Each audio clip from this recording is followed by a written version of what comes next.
On a which level?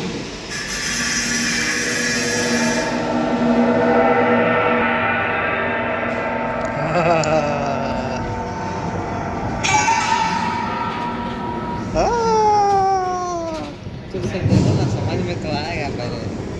Camera में कुछ समझ में नहीं आएगा।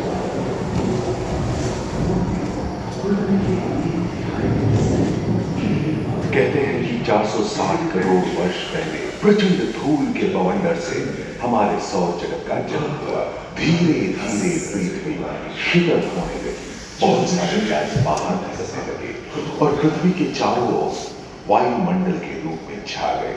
इन गैसों ने बिजली की कड़क और बादलों की गरज से मिलकर एमाइनो एसिड का निर्माण किया।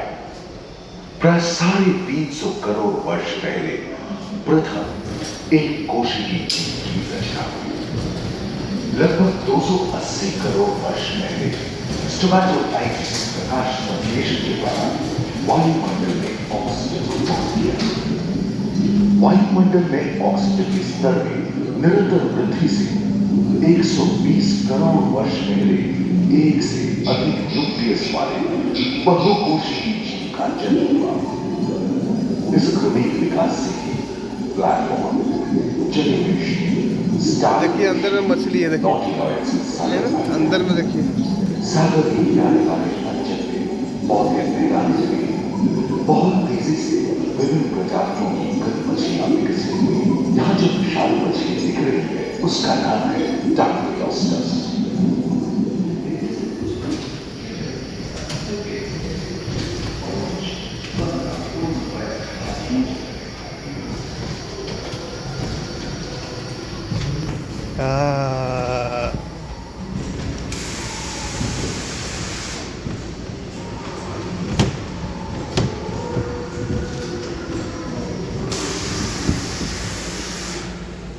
लगभग 35 करोड़ वर्ष पहले धरती पर पेड़ पौधों का जन्म हुआ, जो बढ़ते गए और घने जंगलों में बदल गए। घूम, मकड़े आदि पंखहीन पतंग एवं इक्तियोस्टेगा जैसे उभयचर प्राणियों का आविर्भाव हुआ। सरीसृप जैसे स्तनपायी डायमेट्रोडॉन प्रकट हुए। ये डायनासोर है ना? पीठ पर नौका के बाल की तरह ये एक अंग था जो ताप को नियंत्रित रखने में मदद करता था। सरीसृप की तरह ही एक अन्य स्तनपायी प्राणी साइनोनेथस इन दिनों काफी प्रभावशाली हो उठा था। इसकी विशेषताएं कुत्ते से बहुत मिलती थी। अब कहाँ दिखाएगा?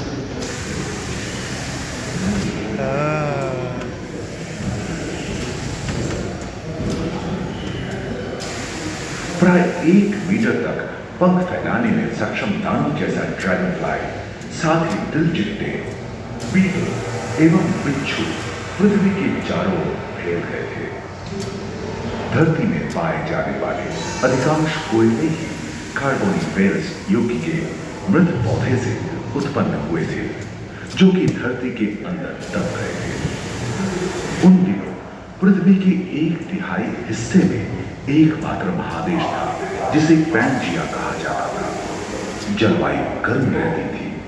भूभाग पर प्रागैतिहासिक सरीसृपों का ही शासन था, जिन्होंने शुष्क जलवायु के साथ खुद को ढाल लिया था। एग्जिट हो गया। एग्जिट नहीं, एग्जिट दूसरा एग्जिट हुआ।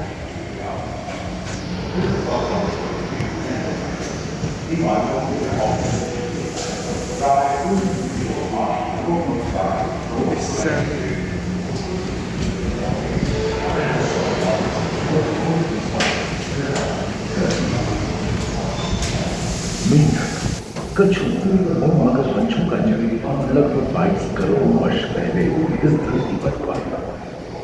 प्रथम स्तनपायी जीव मेगालोस्ट्रोड चूहे जैसे आकार का था।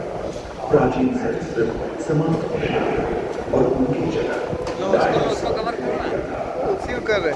हाँ मुड़िया दिख रहा है। 20 करोड़ वर्ष पहले कभी डायनासोर विभिन्न आकार एवं माप के और धरती के कोने कोने में फैल ये गए कौन सी है जी?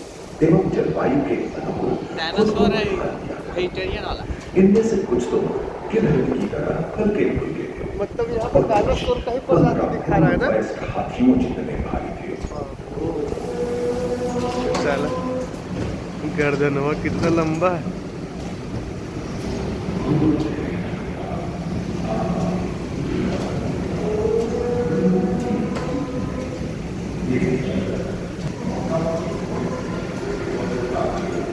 से चलते थे तो सियलोफाइसिस 2 पैर वाले डायनासोर थे।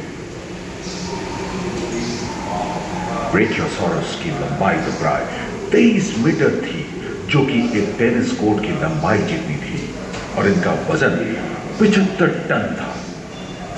सरीसृप आकाश और सागर में भी छा गए थे। प्लियोसॉरस समुद्र में रहते थे। सबसे प्राचीन उड़न सरीसृप यूडीमोर्फोडॉन हवा में उड़ते थे। कुछ होगा ही। इन्हीं दिनों प्रथम पक्षी आर्कियोप्टेरॉन्स का उदय हुआ।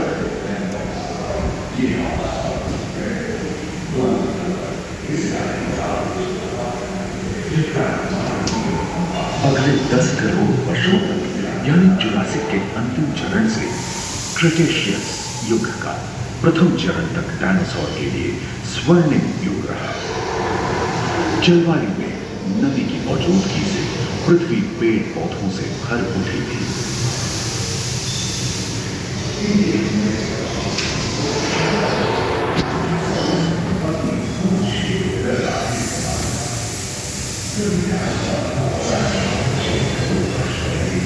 पैंशिया महादेश खंडित होने के कारण भारत एशिया की ओर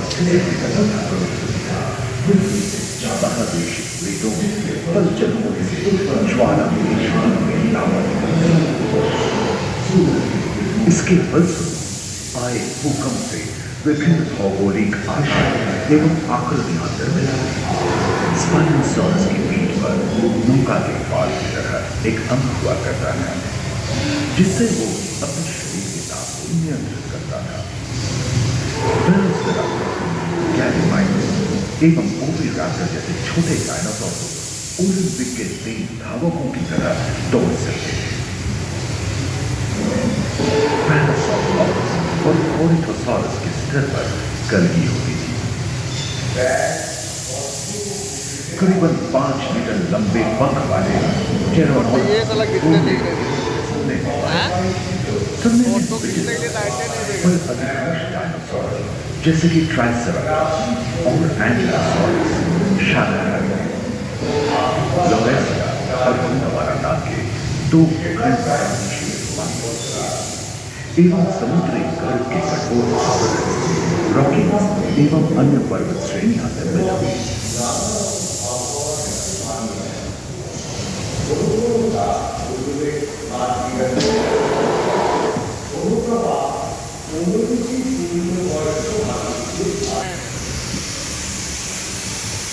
भूमध्य रेखा के पास आबहवा में उष्णता बनी रही, परंतु नदियां सूखने लगी थी एवं जंगल कम होने लगे थे।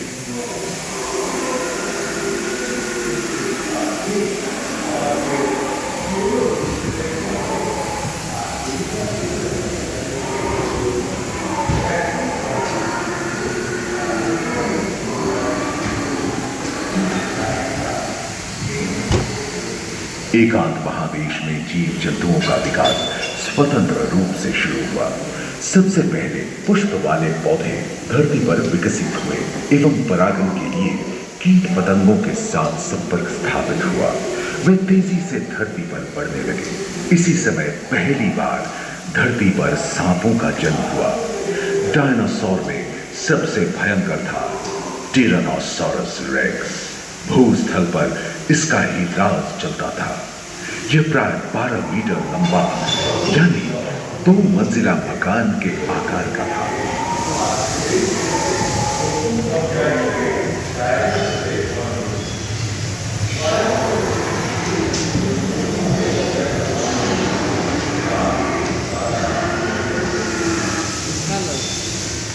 इनके हमले से बचने के लिए अपनी पूंछ के उत्तर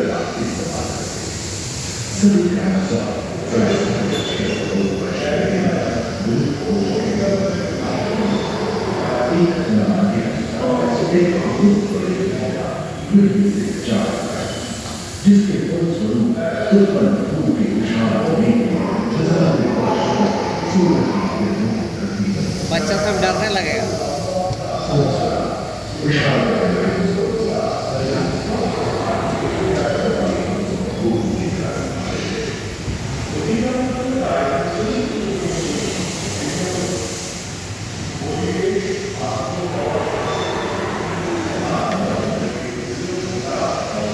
से 20 मिलियन। अब बंदर नजर आने लगा।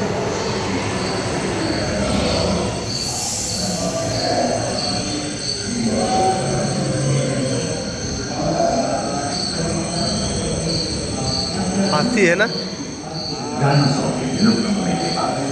रीका मगरमच्छ, हाँ छिपकली है। पर्याप्त मात्रा में आहार उपलब्ध होने के कारण छोटे छोटे स्तनपायी प्राणी बड़े आकार में बदलते गए।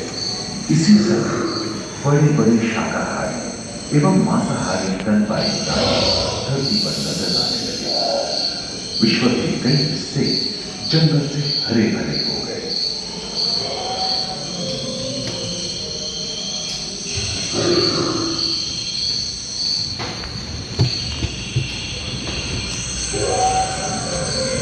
कुत्ता भी है।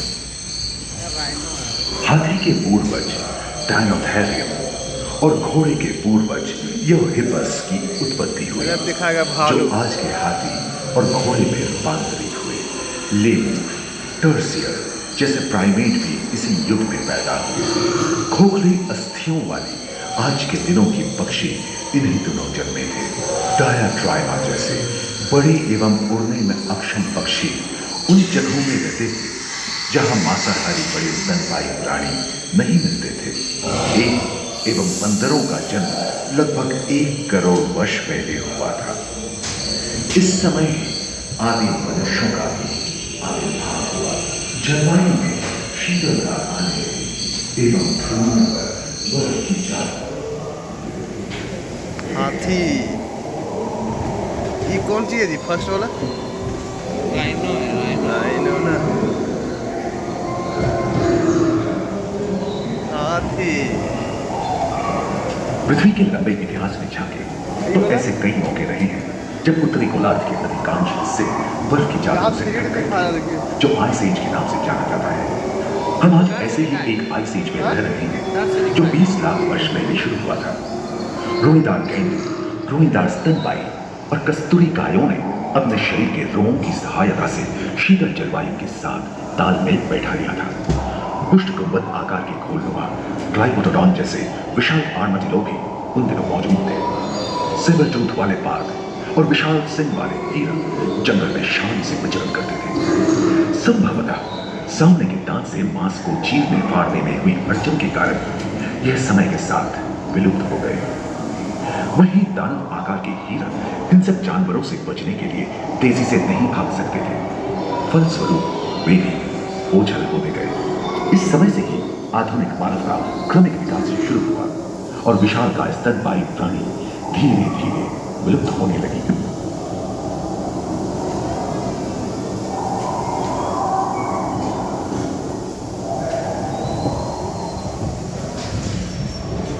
उम्मीद है कि आपको इस सफर में मजा आया होगा, जहां जीवन विकसित होकर आपको अन्य विषयों में परिवर्तित हो गया। दूसरे लोगों पर रिलेशन पैदा होना, मानव की यात्रा और विज्ञान और तकनीक तथा अंतर्निहित तकनीक की भारतीय विरासत का भी उसी और